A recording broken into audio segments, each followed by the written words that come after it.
सुप्रभात बच्चों। मैं शिवराज भक्त विद्यासागर पब्लिक स्कूल की ओर से आप क्लास 10 के बच्चों और अभिभावकों का हार्दिक अभिनंदन करता हूं। प्यारे बच्चों, हम सब इस YouTube से जुड़कर अपना पाठ्यक्रम पढ़ रहे थे। मैंने आपको अब तक 2 पाठ पढ़ा दिया है। पहला पाठ हमने पढ़ा था गद्य विधा के अंतर्गत रामवृक्ष बेनीपुरी द्वारा रचित रेखा चित्र। संभवतः आपको याद भी हो, नाम था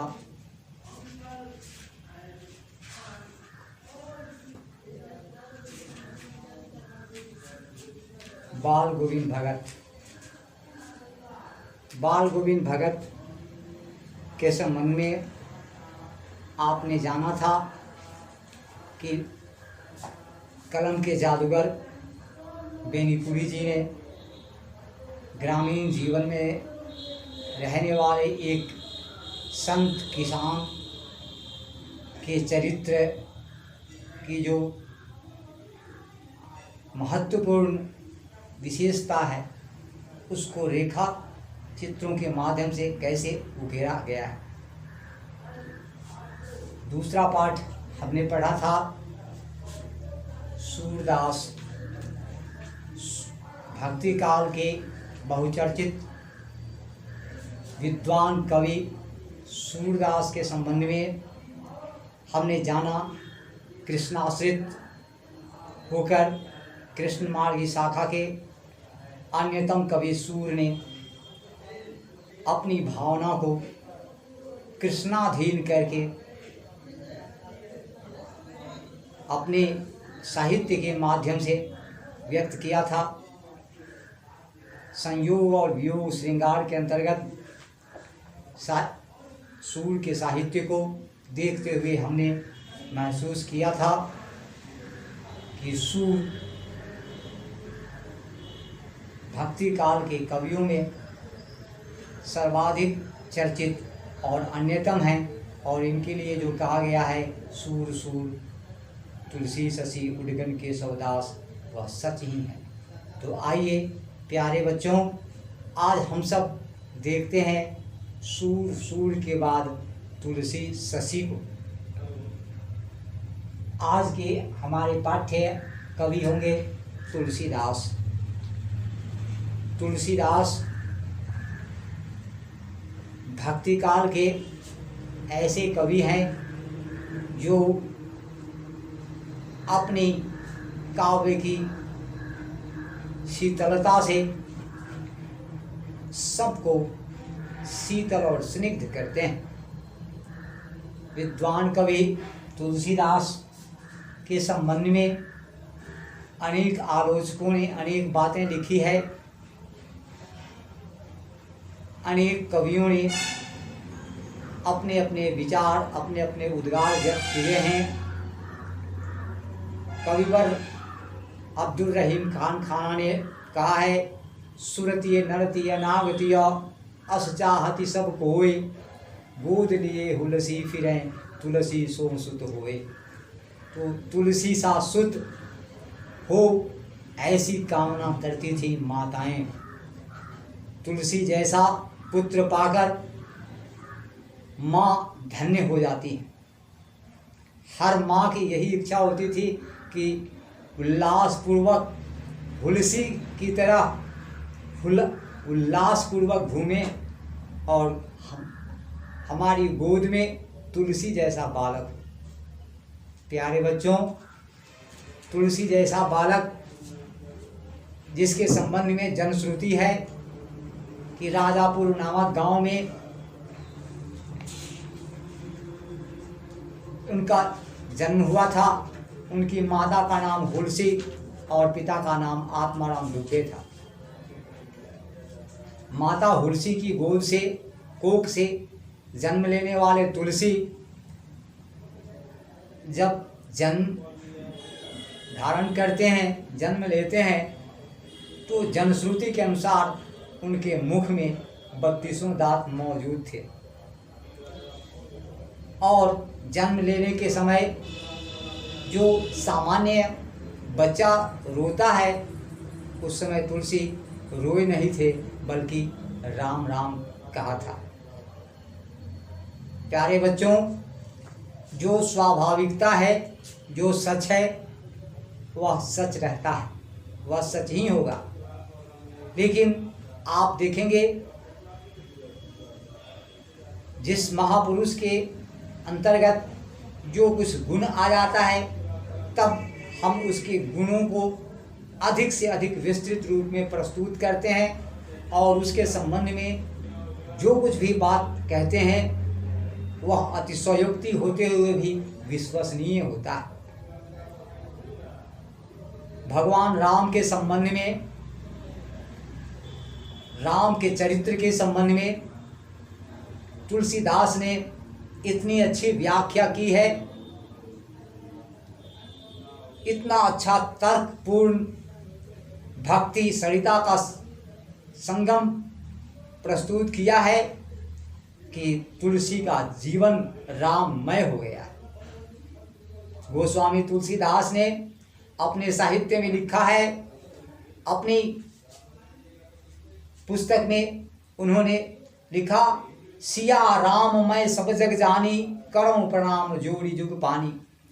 तो सीता राम मैं वो सारे संसार को देखते हैं, तो भला जिसका जीवन सीता राममय हो गया है, जिसका संपूर्ण जीवन सिया राममय हो गया है, जिसका संपूर्ण साहित्य सिया राम को समर्पित है, उस सिया राम को जिसका व्यक्तित्व संपूर्ण विश्व के फलक पर एक आदर्श के रूप में स्थापित, उस तुलसी के संबंध में अगर यह कहा जाए कि वो जन्म लेते समय सामान्य बालकों की तरह रोए न थे बल्कि राम राम कहा था, तो यह इसमें अतिशयोक्ति न होगी।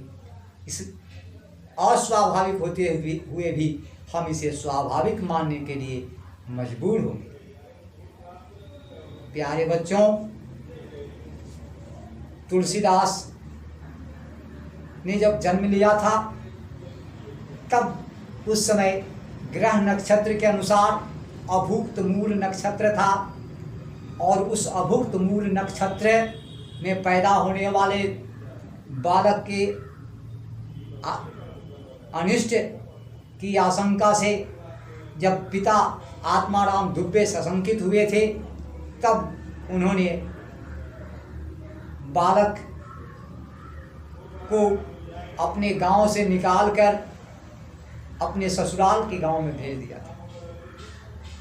वहाँ कुछ ही दिन रहने के बाद बालक तुलसी की माता हुलसी इस असार संसार से विदा हो जाती हैं और मरते समय अपनी दासी चुनिया को समर्पित करती हैं उस बालक। दासी चुनिया पूरी तन्मयता से उनकी देखभाल करती है, परंतु 5 वर्ष होते होते वह भी इन्हें अनाथ छोड़कर चली जाती। बालक तुलसी फिर बेसहारा हो जाते हैं, पिता भी इस संसार से चले जाते हैं, अब उनकी देखभाल करने वाला कोई नहीं रहता है और वैसी दशा में गुरु नरहरियानंद उन्हें ले जाते हैं अपने गुरुकुल में, उन्हें उनकी शिक्षा दीक्षा दिलाते हैं और शिक्षा दीक्षा दिलाने के बाद फिर गारस्थ जीवन प्रवेश के लिए स्वीकृति देकर उन्हें वापस करते हैं। जब तुलसी पुनः अपने गांव पुस्तैनी गांव पैतृक गांव आते हैं तब उनका विवाह रत्नावली नामक सुशीला सुंदरी बालिका से होता है। तुलसीदास की जीवनी के क्रम में हम पाते हैं कि तुलसीदास अपनी सुंदर प्रिय पत्नी पर इतने आसक्त हैं कि एक बार वे उसके साथ साथ उसके घर मैके चले जाते हैं। मैके जब वह उनकी अनुपस्थिति में चली जाती है तब फिर वो उसके पीछे पीछे अपनी ससुराल पहुंचते हैं और वहाँ जो उन्हें अपनी पत्नी से भर्त्सना मिलती है। भर्त्सना के शब्दों को जरा गौर कीजिए। रत्नावली अपने पति से कहती है, चूंकि लोक लज्जा, लोक कथन का भय है उस बालिका को, इसलिए लोक जनश्रुति से बचने के लिए वह अपने पति को स्वाभाविक रूप में कहती है, अस्थि चर्म की देह मम। प्यारे बच्चों, थोड़ा और पीछे से चलते हैं। धिक धिक ऐसे प्रेम को कहाँ कहूँ मैं नाथ, लाज न आई तो ही को दौड़े आए साथ। अस्थि चर्म की देह मम तापर ऐसी प्रीति, ऐसी जो श्री राम में करे रहो भव भीति। और पत्नी की ये बात तुलसी को लग जाती है। तुलसी को तो तुलसी बन जाना था, एक सुगंध युक्त पौधे की तरह संसार की वाटिका को महमह कराना था। अपने काव्य माधुर्य की सुगंध से संसार वाटिका को सुगंधमय बनाना था। भला क्यों न उन्हें वह बात लग जाती। पत्नी की प्रताड़ना, पत्नी की भर्त्सना सुनकर तुलसी लौट जाते हैं, उसी समय ससुराल से वापस हो जाते हैं और फिर वो जो राम की तरफ मुड़ते हैं तो चाम की तरफ से नाता तोड़ ही लेते हैं। और रत्नावली के प्रेम की तीव्रता को राम की तरफ मोड़कर वो राममय हो जाते हैं और अपने राम से भी उसी तीव्रता की, उसी भक्ति तन्मयता की याचना करते हैं जिस तन्मयता और तीव्रता से वे रत्नावली की तरफ गए रहते हैं। तुलसीदास की ही घोषणा है। तुलसीदास अपने साहित्य में लिखते हैं, अपनी पुस्तक में लिखते हैं, ईश्वर श्री राम से याचना करते हैं कि कामी ही नारी प्यारी जिमी, लोभी ही प्रिय जिमी दाम, त्यों रघुनाथ निरंतर सदा बसहु मम धाम। कामी तुलसीदास अपनी प्रिय पत्नी रत्नावली के रूप सौंदर्य के पीछे दीवाने होकर अंधेरी रात में ससुराल चले जाते हैं और पत्नी की भर्त्सना के बाद जब राम की ओर मुड़ते हैं तब भी उस कामी पति, कामना युक्त पति की काम तीव्रता को नहीं छोड़ पाते हैं और राम से भी उसी तीव्रता की कामना करते हैं जिस तीव्रता के साथ वो रत्नावली की तरफ गए। और इसीलिए गुरुवर रविंद्र उपाध्याय ने एक पंक्ति, एक पद के माध्यम से, एक कविता के माध्यम से तुलसीदास को रत्नावली का उपहार, रत्नावली का पुरस्कार प्रमाणित करते हुए लिखते हैं।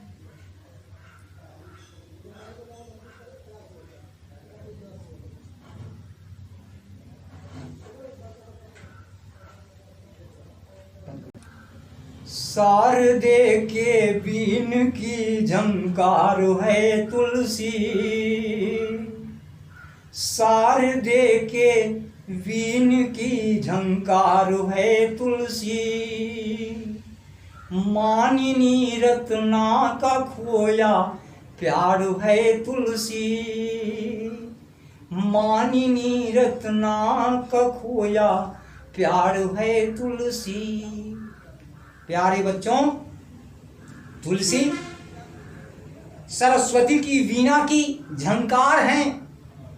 तुलसी का समस्त साहित्य विद्वत्ता से पूर्ण है, भावुकता से युक्त है और वीणा की झंकार की तरह है, सरस्वती के वीणा की झंकार की तरह। और यह तुलसी जिसका साहित्य सरस्वती की वीणा की झंकार है, वह मानिनी रत्ना का खोया हुआ प्यार है। तुलसी के लिए यह जो उद्गार है, इस उद्गार के लिए गुरुवर रविंद्र उपाध्याय को सब नमन। आज के लिए इतना ही, शेष अगले दिन।